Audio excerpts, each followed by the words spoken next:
abre comigo Mateus capítulo 11, porque Jesus, ele fez uma declaração sobre João Batista, que me chamou a atenção, porque João, ele não vivia uma religião, João não vivia uma religiosidade, ele vivia com propósito.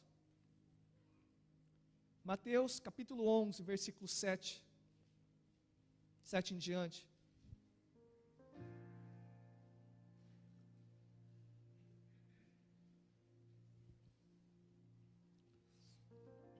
Mateus 11, versículo 7 em diante.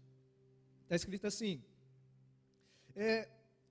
Se você quiser anotar também, eu vou dar várias referências, mas eu vou, para remir o tempo, eu vou falar com as minhas próprias palavras, algumas partes aqui, né? Mas essa palavra eu quero ler, essa passagem. Diz assim: e partindo eles, começou Jesus a dizer às turbas a respeito de João: que foste ver no deserto? Uma cana agitada pelo vento? Sim. Que fostes ver? Um homem ricamente vestido? Os que trajam ricamente estão nas casas dos reis. Mas então, que fostes ver? Um profeta? Sim. Vos digo eu, e muito mais do que profeta, porque é este de quem está escrito: eis que diante da tua face envio o meu anjo, que preparará diante de ti o teu caminho. Em verdade vos digo que entre os que de mulher têm nascido, não apareceu alguém maior do que João Batista, mas aquele que é menor no reino dos céus é maior do que ele. Até aqui, né? Em verdade vos digo, Jesus dizendo isso, olha só. Jesus dizendo, em verdade vos digo, entre os que de mulher têm nascido, não apareceu ninguém maior do que quem? Então, Jesus elogiou tanto esse homem, não existe ninguém maior do que João Batista, nascido de mulher até então. Quem foi esse homem? O que ele fez para que Jesus pudesse ter uma palavra dessa a respeito dele? Então a vida dele me chamou a atenção, que me fez, procurar saber o que João Batista fez, que marcou tanta história, marcou tanto até o coração de Jesus, ao ponto dele elogiar dessa forma. Imagina, Jesus elogiando você. Não haver, até agora, não nasceu ninguém maior do que Eduardo Yamazaki, ou glórias, né? Já pensou receber um elogio da parte de Deus? Quem gosta de receber um elogio? Todo mundo? Só alguns só? É tão bom receber um elogio. É bom receber um elogio do seu cônjuge, dos seus filhos, é bom receber elogio dos seus amigos, mas muito mais receber elogio do nosso Deus. Né? Quando Jesus desceu as águas, o que Deus Pai disse para Jesus? Este é meu filho amado, que tem me dado alegria. Se você pudesse fazer uma pergunta hoje para o Pai, o que ele falaria de você? O que ele falaria de mim? O que ele falaria de nós? Será que ele poderia falar, realmente, eles são sugoi, eles agradam meu coração. Realmente, eles nasceram com propósito, eles agradam meu coração, são os meus filhos amados que têm me dado alegria. E a pergunta é essa: será que damos alegria ao Senhor? Então, isso marcou minha vida e eu marquei 5 pontos da vida de João Batista. Eu queria que você prestasse atenção, tá? Se você, creio que você vai se identificar com um com o outro, tá? Primeiro, João Batista, ele era escolhido de Deus. Se você quiser anotar Isaías 43, diz lá essas referências: preparar o caminho do Senhor no deserto, endireitai as veredas ao nosso Deus, né? Era uma profecia desde o Antigo Testamento dada a João Batista, né? Referindo a um homem, que seria João Batista. Malaquias 4, 5 e 6, não vamos ler. E a verdade é que João Batista, ele foi escolhido desde o ventre da sua mãe. Antes, na verdade, Deus já conhecia, porque João Batista, ele nem existia e já havia profecia a respeito dele. Amém? Ele já foi escolhido desde a eternidade. Então eu e você, a gente precisa entender também e ter a certeza de uma coisa: eu e você, nós somos escolhidos de Deus. Amém? Ninguém aqui é um acidente. Talvez você ouviu, meu pai, minha mãe, tiveram um relacionamento assim, talvez extraconjugal, fora de uma aliança, e eu vim. Ou de repente até dentro de uma aliança, e eu vim. E de repente você se sente culpado, você se sente talvez um acidente. E aqui a gente pode ter uma certeza: desde a eternidade, antes que mesmo você, entrasse no ventre da sua mãe, Deus já te conhecia. Deus já nos conhecia. Então isso tem que brotar no nosso coração uma certeza, uma convicção, né? Lá em Jeremias capítulo 1, versículo 5 também, Deus ele falando para Jeremias: antes que te formasse no ventre, te conheci. Amém? Então Deus já nos conhece desde a eternidade. Antes de você existir, Deus já planejou com a minha vida. Deus já planejou para com a sua vida, né? E João Batista realmente, ele foi escolhido de Deus. Ele foi uma promessa de Deus. Só para entender o contexto, né? Zacarias e Isabel era o casal, né, que foi pais de João Batista. Mas a verdade é, Zacarias e Isabel, eles eram homens tementes a Deus, eles eram homens íntegros, só que havia um pequeno probleminha. Havia um pequeno probleminha que Isabel era estéril. Isabel não poderia ter filho, e com certeza todo casal, ou todo homem, um dia quer ter um filho, pelo menos a maioria, amém? Né? Eu lembro quando eu era solteiro, desde que eu casei, sempre meu desejo, eu quero ter um filho, né? Eu quero ter um que é sangue do meu sangue, né? Carne da minha carne, eu quero ter um filho. E eles também não eram diferentes, eles oravam, queriam um filho. Mas só que o problema era Isabel, que era estéril. E o problema maior ainda é que o tempo foi se passando, ao ponto que a Bíblia fala, lá em Lucas capítulo 1, você pode seguir a história se você quiser acompanhar comigo, né? Em Lucas capítulo 1 conta toda essa história, que a idade foi avançando, e chegou certo momento onde eles não poderiam ter mais filho. Não dava mais. Não sei quantos anos eles tinham, não sei se era 60 anos, 50, não sei até que idade dá para ter filho hoje em dia, né? Mas a verdade é que eles não poderiam ter mais filhos, por causa da idade e por causa que Isabel era estéril. Só que havia um chamado, e certo dia, né, Zacarias estava lá servindo a Deus no seu sacerdócio, e de repente, nesse dia, apareceu um anjo do Senhor na frente dele. Apareceu um anjo e disse para ele, né, Zacarias, a tua oração foi ouvida. Está lá em Lucas, né, capítulo 1, você vê lá. A tua oração foi ouvida, Zacarias. Eis que a tua mulher Isabel, que é estéril, terá um filho. E ele será grande, ele dará alegria para o meu coração, ele será um profeta, ele será cheio de Deus, ele será um homem separado de Deus, né? Ele será cheio do Espírito Santo desde o ventre. Está tudo aí, se você quiser acompanhar, está tudo aí, né? E ele converterá muitos dos filhos de Israel, ele será usado tremendamente. Então Zacarias, ele se espanta com a notícia. Se imagina no lugar de Zacarias. Mas como que você vem falar que minha mulher vai ter um filho, nós vamos ter um filho? Nós já até perdemos os costumes, vamos dizer assim. Já estamos avançados de idade e vamos ter filhos? Sim. E Zacarias duvidou. Zacarias duvidou um pouco e o anjo disse para ele, está lá em Lucas capítulo 1, versículo 18. Porque não crestes, você, Zacarias, você vai ficar mudo. Você vai ficar mudo até essa criança nascer, só para você aprender, né? Você vai ficar mudo. E a história então continuou. Isabel engravidou. Amém? Quem pode dar uma glória a Deus? Né? Isabel engravidou porque Deus é fiel para com a sua palavra. Quando Ele fala, Ele cumpre, né? Por mais que seja estéril, por mais que avançada idade, Ele diz lá que nada é impossível para Deus, né? Então João, ele entrou no ventre de Isabel. Isabel estava grávida. Só que Isabel, ela quis guardar para si a gravidez, né? Não sei o que passou na mente dela, ela quis guardar para si. Durante 5 meses ela tentou esconder a gravidez. Ela não falou para ninguém. E depois de 5 meses, né, esse mesmo anjo apareceu para Maria, mãe de Jesus, né? E disse para Maria, falando o seguinte: Maria, você também, você vai conceber um filho, né? E esse filho será Jesus, o Emanuel, o Salvador do mundo. Mas também quero dizer para você, Maria, que Isabel, a sua prima, está grávida. Maria se espantou. E Maria, imediatamente, ela foi lá ao encontro de Isabel. E quando Maria teve o um encontro com Isabel, diz a palavra, né? Diz a palavra lá no versículo 39, do capítulo 1, que a criança no ventre, quando Maria chegou, a criança saltou no ventre. E Isabel foi cheia do Espírito Santo naquele momento, né? Foi cheia de Deus naquele momento. Tudo isso, sabe, o que eu aprendo? Né? Você que vai ser mãe, você que é mãe, você que já tem um feto aí dentro, ele sente tudo. Ele está por dentro de tudo. Não pense que ele não sente, não pense que ele não está sabendo a situação. E diz ali que ele foi cheio do Espírito Santo, desde o ventre da mãe, né? Então completou-se o dia, os meses da gravidez, e João veio à luz.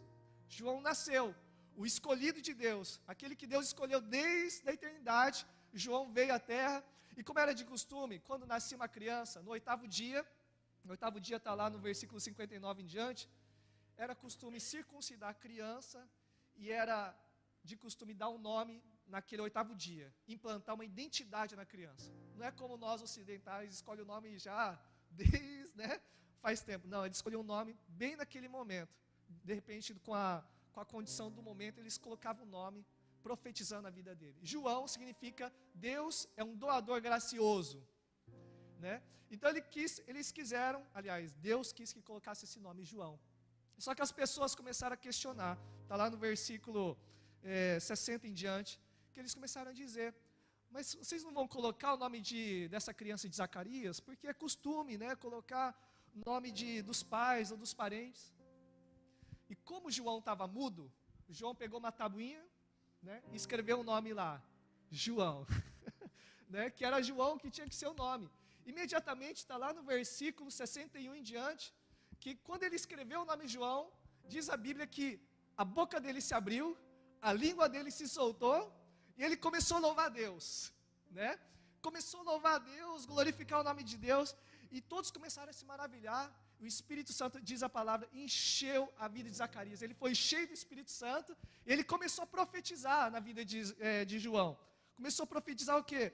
O Senhor escolheu, o Senhor nos remiu, o Senhor vai nos redimir, e escolheu esse homem, esse profeta. Ele será um profeta do Deus Altíssimo, né? Ele será um pregador das boas novas para a salvação. Começou a profetizar, ele foi cheio do Espírito Santo. Você vê então toda a história, né? No caso de João, foi toda essa complicação para vir à luz. Eu não sei como foi o seu caso, mas você pode ter certeza, você é escolhido de Deus. Amém? Você pode dizer para a pessoa do seu lado: você é escolhido de Deus. É muito ruim quando a gente não se sente escolhido, não se sente parte. Mas só que a gente precisa ter essa convicção, não deixar a mentira do diabo entrar no nosso coração. Eu sou escolhido, você é escolhido. Só que não basta apenas ser escolhido. Glória a Deus. O primeiro passo, João foi escolhido, glória a Deus. Só que ele precisava ser preparado. Abre comigo lá em Lucas capítulo 1, versículo 80, acompanhando a história. Porque diz lá, Lucas capítulo 1, versículo 80, que o menino, vocês estão aí? Menino crescia e se robustecia, se fortalecia em espírito. Esteve nos desertos até o dia em que havia de se mostrar-se a Israel. Né? Só lembrando que o meu alvo nessa palavra, meu objetivo, minha oração, é para que a gente saia da religiosidade e venha cumprir com o propósito, assim como João cumpriu. Amém? E ser elogiado da parte de Deus. Então ele foi escolhido e havia um preparo, porque o menino crescia. Não há problema você ser menino, criança. O problema é passar 5 anos na igreja, 10 anos na igreja e permanecer menino ainda, né? Esse é o problema, porque a Bíblia fala que João, ele era menino, mas ele crescia em espírito. Ele crescia até o ponto que ele estava preparado para manifestar o reino de Deus, né? Então, e é nesse momento de preparação, eu não sei qual momento você está, não sei se ainda você está no momento ainda, será que eu sou escolhido? Então você tem a certeza hoje, mas tem outras pessoas que estão nesse momento aqui, momento de preparação. E preparação aonde? No deserto, gente.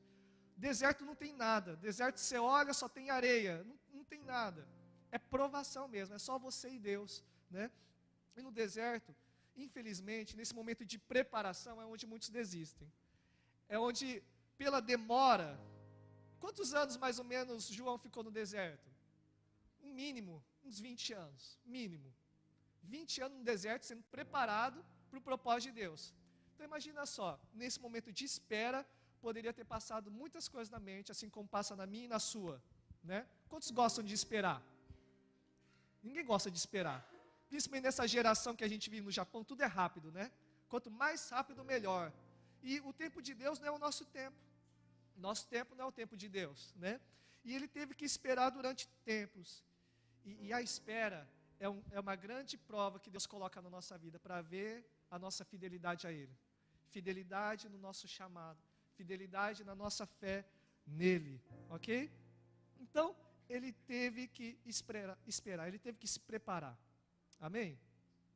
E chegou o grande dia então, de João Batista, ele estava pronto, e agora ele vai então cumprir com o seu ministério. Ele sai do deserto, ele percorre pelas redondezas, está lá em Lucas capítulo 3, Lucas capítulo 3, versículo 3 em diante, né? Que naqueles dias apareceu João o Batista, pregando no deserto da Judéia. Fica vendo João Batista agora. Ele começa a pregar no deserto, ele começa a percorrer toda ali a redondeza do deserto, ali do Jordão, e começa a pregar o quê? Mateus capítulo 3, versículo 2, o conteúdo da pregação dele: arrependei-vos, porque é chegado o reino de Deus. Ele pregava isso, arrependei-vos. Ele tinha convicção do chamado, esse é outro ponto, ele tinha convicção. Porque para você falar e confrontar as pessoas, precisa ter convicção, amém? Arrependei-vos, porque é chegado o reino de Deus. Só que não para por aí, né? Olha a pregação dele, continuando. Diz a palavra que ele dizia: raça de víboras, quem vos ensinou a fugir da ira de Deus que está por vir? Já pensou se João Batista vem pregar aqui na Missão Apoio de Toyohashi? Quantos iriam gostar de ser chamado de cobra? Ninguém, né? Quem é esse profeta me chamando de cobra, de cascavel? Não sei. Né? Não sei qual outros nomes de cobra que as pessoas costumam colocar. Jararaca, né? Quantos nomes? E João Batista, ele tinha uma convicção: raça de víboras. Ele estava confrontando: quem vos ensinou a fugir da ira que está por vir? Produzir frutos de arrependimento. Vocês precisam se arrepender, né? E ele continua falando: ó, vocês não fiquem se apoiando nas tradições, não fiquem se apoiando porque vocês dizem aí que nós temos pai, o nosso pai Abraão. O que quer dizer com isso? Não se apoie nos seus pais. Não é porque o seu pai é cristão que você também vai ser. Não é só porque seu pai é salvo que você vai ser salvo. Não é porque a tradição ensinou tantas coisas que a gente tem que ser igual. Amém? A gente tem que ter convicção do nosso chamado, né? E ele continua falando: o machado já está posto à raiz, pronto para cortar todo aquele que não se arrepender. Olha a convicção do homem. Imagina você ali no deserto ouvindo João Batista. Você ia aguentar sentado ouvindo ele? Né? Imagina só, então ele continua a pregar e as vidas iam sendo batizadas por ele. Então de repente uma vida chegava, de repente aparecia um homem parecido com Claudinei, chegava, ele falava: cobra, é hora de você se arrepender, né? Claudinei, né, já está no outro nível. E aí se arrependeu, e arrependei-vos, e eu vou batizar vocês com batismo de arrependimento. E batizava todos, e a multidão começava sempre a perguntar dentro dela, né? Mas o que faremos, João? Você está pregando arrependimento e você pode continuar. Ele fala assim, simplesmente, sabe, deixa as obras más, sejam solidários, reparta com o que não tem, sabe, se compadeça das pessoas, não seja vingativo, não seja, sabe, se contente com o que você tem, né? Não se aproveite dos outros, seja justo, enfim, seja homens de Deus, seja pessoas do bem. Ele continua, né, pregando e pregando e pregando, e vidas foram se arrependendo, até o ponto que ele chegou, pela convicção dele, até repreender o rei. Já pensou? Você está diante de um rei que tem um poder para te matar, tem um poder para te prender, e você, com essa convicção, repreende o rei. E ele repreendeu o rei, falou assim: você, rei, também, você também precisa se arrepender, porque você, rei Herodes, você está tendo um caso aí extraconjugal, você tomou por mulher a mulher do seu irmão, né? Você está fazendo tudo errado, você precisa se arrepender. Rei Herodes então se irou, né? Mas deixa isso para depois, né? Porque depois da história você vai ver que rei Herodes prendeu João. Mas João não estava preocupado com a vida dele, João estava preocupado com a palavra, ele tinha convicção, né? E nos corações das pessoas, lá em Lucas capítulo 3, versículo 7 em diante, diz lá a palavra que eles começaram a perguntar, mas quem que é esse? Quem que é esse cara? Quem que é esse homem tão ousado que está pregando aí desse jeito? Será que ele é o Cristo? Será que ele é o Messias que estava prometido? Será que é ele? Ele é a nossa esperança da nossa salvação? Será que é ele? Né? E aí ele continua falando, eu não sou Cristo. E aí eles continuam perguntando, então quem és? Você é Elias? João fala, não, eu não sou Elias. Então, tu és profeta? Não, também não sou profeta. Então quem você é? Quem você é, João? Olha a resposta dele, eu sou a voz do que clama no deserto. Eu sou o que Deus me chamou para ser. Eu sou o que foi preparado para ser. Eu sou a voz do que clama no deserto. Você vê a convicção dele? Eu e você, nós precisamos ter convicção do nosso chamado. Eu não sei qual ponto você está. Não sei se você ainda não se sente escolhido. Não sei se você precisa ser preparado. Eu não sei se você precisa ter convicção do seu chamado. Porque independente do que acontecia, ele tinha convicção. As pessoas oprimiam ele, ele continuava falando, eu tenho convicção, eu sou o que Deus me chamou para ser, eu sou a voz que clama no deserto, amém? E o quarto ponto de João Batista que me chamou a atenção, é que vamos lá para o Evangelho de João, agora, capítulo 1, também, versículo 29,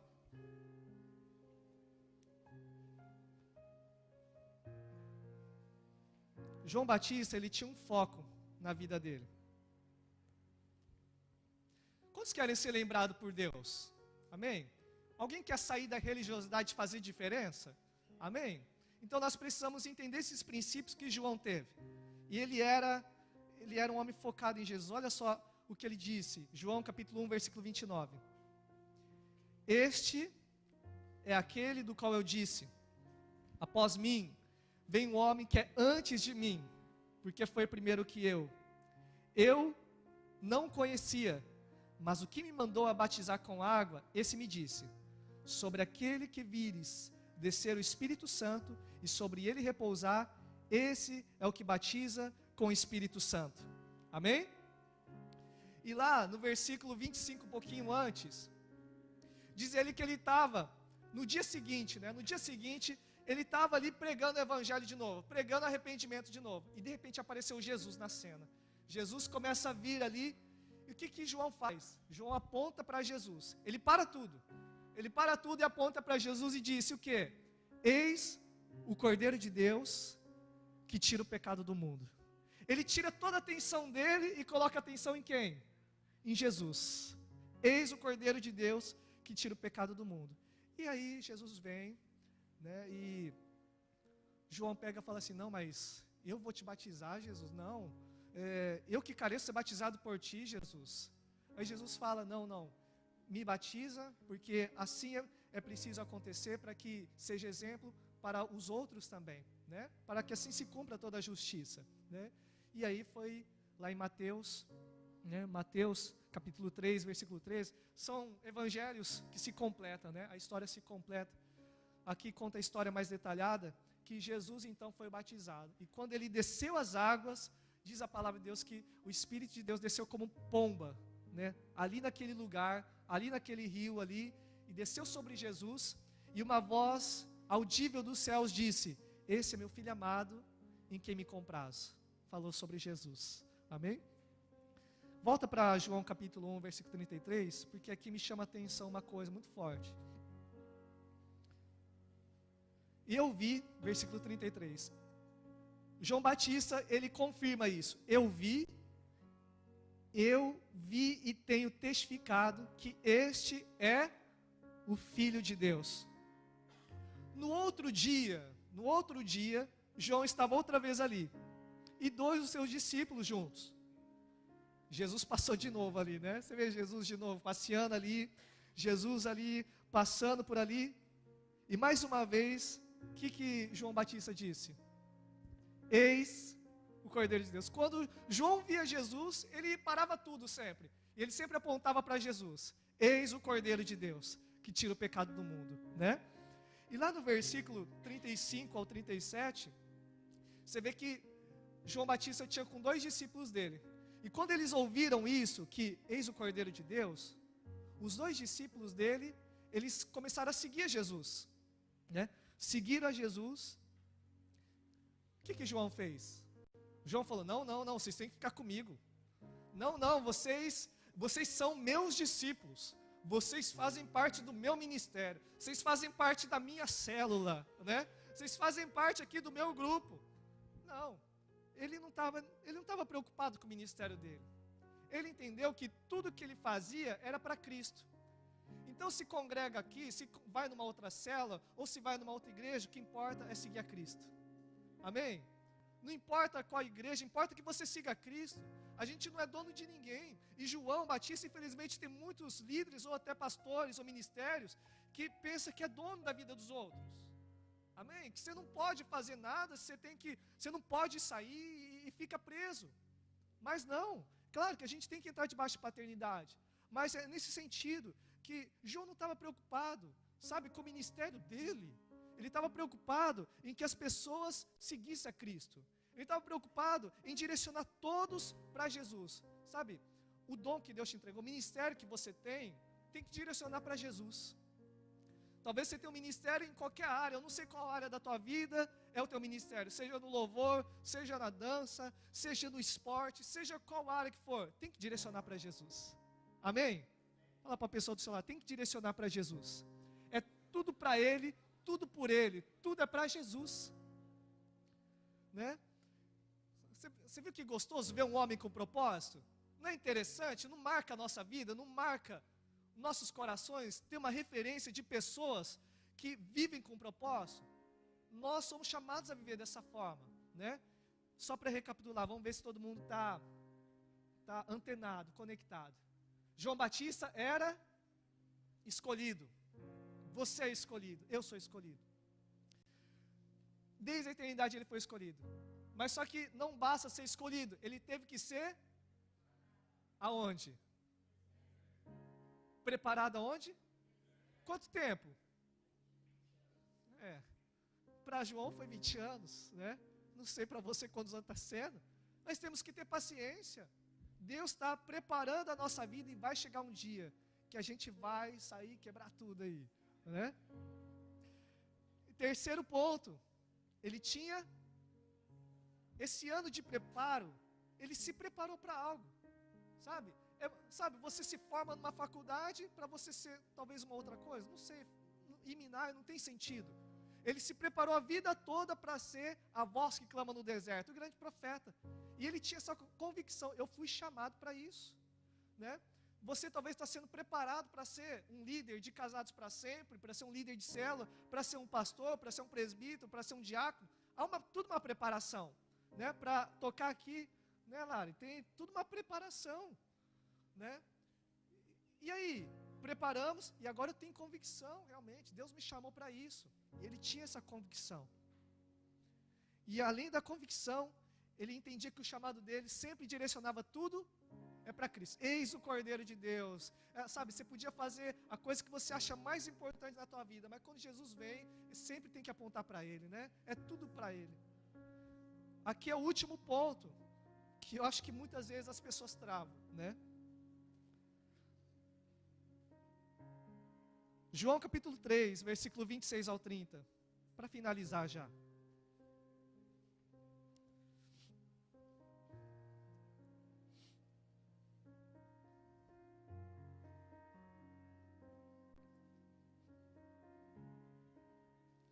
Porque muitos discípulos de João começaram a seguir Jesus. O ministério de João estava diminuindo, parecia, né? As pessoas estavam saindo, né, da célula dele, né? As pessoas estavam começando a seguir Jesus, né, outro líder.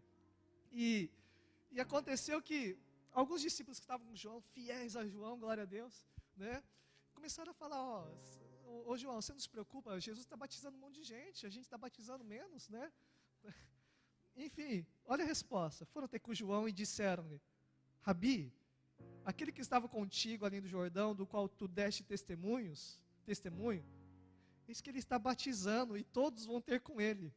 Todos estão indo para ele. João respondeu e disse: o homem não pode receber coisa alguma se não lhe for dada do céu. Vós mesmos sois testemunhas de que disse: eu não sou Cristo, eu sou enviada diante dele. Aquele que tem esposa é o esposo. Mas o amigo do esposo que lhe assiste e o ouve, alegra-se muito com a voz do esposo. Assim, pois, já está meu gozo completo, já está cumprido. É necessário que ele cresça e eu diminua. Aqui eu quero colocar uma palavra para resumir isso, disposição e renunciar. Ele estava disposto, sabe, a se anular. Ele nasceu com um propósito, ele estava com uma disposição tão forte desde a criação, ele foi preparado para glorificar Cristo. Ele estava disposto então a renunciar à sua própria vida para cumprir com o propósito, que era: convém que eu diminua, mas que Cristo cresça, que Cristo seja exaltado, que Cristo seja glorificado, que Cristo seja reconhecido. Esse é o propósito de João, esse é o nosso propósito. E ele tinha isso no coração: convém que eu diminua, as minhas vontades diminuam, né? Os meus sonhos diminuam, a minha vontade diminua, para que a vontade de Deus seja feita, para que Deus venha crescer na minha vida. Porque ou a gente vive nossos sonhos, ou a gente vive o sonho de Deus. Amém? Amém? A Bíblia fala bem claro que é difícil, não tem como a gente ficar em cima do muro, porque o coração vai estar dividido. A gente não vai servir a um bem e nem a outro. Fica meia boca a coisa, sabe? E Deus nos chama realmente a dar um coração completo. O problema da igreja, eu vejo, da religiosidade, muitas vezes, é o coração dividido, né? É um coração que ainda não está disposto a diminuir. Não, eu quero ainda aparecer, né? Eu quero ser reconhecido pelas pessoas. Eu quero fama, eu quero poder. Não, eu quero dinheiro, eu quero que as pessoas me exaltem. Não, eu quero que as pessoas, sabe, vejam que eu tenho muitos sonhos. Não, sabe? A gente precisa diminuir e colocar Cristo, né? Disposição a renunciar. Por que eu falo isso? Que ele tinha uma disposição a renunciar. Porque ele foi preso, gente. Ele foi preso por causa dessa pregação. Ele foi preso por causa do rei Herodes. Porque ele confrontou o rei Herodes. Porque ele entendia: convém que eu diminua, mas que Cristo cresça. Que importa que a palavra de Deus seja pregada. Que importa que a palavra de Deus seja vivida. Que Cristo seja exaltado. Amém? E ele foi preso. E muito mais que preso, ele soube de uma notícia. Se você for ver lá na história, lá em Mateus, aliás, Marcos 6, do 17 ao 29, conta a história que João foi preso, e ali a Herodias, a mulher de Filipe, que era irmão de Herodes, ela era mulher de Filipe, não desse Filipe aqui, né? Não é do Filipe aqui, é do Filipe lá, né? E do rei. Então, o rei Herodes pegou a mulher de Filipe, e João começou a confrontar, e ela também começou a sentir raiva de João. E ao ponto que ela começou a seduzir o rei Herodes ali então, seduzir com uma dança, e aí ao ponto que o rei Herodes falou assim: então, pode pedir o que você quiser, te darei. Seduziu o homem, e a mulher pediu: quero que traga aqui então a cabeça de João Batista, né? João Batista, quero que ele morra. Corta a cabeça dele, literalmente. E conta a história no final, né? Que diz que, e logo enviando o rei o executor, mandou que lhe trouxesse ali a cabeça de João. E ele foi e degolou na prisão. E trouxe a cabeça num prato e deu à menina. E a menina deu à sua mãe. Os seus discípulos, tendo ouvido isso, foram tomar o seu corpo e puseram no sepulcro. Aqui eu vejo assim também um pouco essa questão de ele estava disposto a sofrer por Cristo. Eu não estou falando que isso vai acontecer com você ou comigo, mas e se acontecer? Você está disposto? Convém que eu diminua, convém que eu desapareça do mapa, mas que Cristo seja reconhecido, que Ele cresça, que eu diminua. Há essa disposição no nosso coração? Se você soubesse uma notícia: não, eu tiro minhas palavras, não, eu retiro minhas palavras, sei, me perdoa, não quero ser morto. Ele continuou até o fim, porque ele entendia: eu tenho convicção, eu sou a voz que clama no deserto. Eu tenho um chamado, eu tenho um propósito. Amém? Eu convido você a colocar-se em pé. Tem que haver essa disposição na igreja. A religião, ela faz com que a gente se sinta confortável na cadeira. A religião faz com que a gente se sinta confortável no nosso trabalho, se sinta confortável. Quanto mais confortável, melhor. A religião faz isso. Mas Deus nos chama para um posicionamento. A gente tem que sair desse lugar e ser pessoas que marcam a história como João Batista.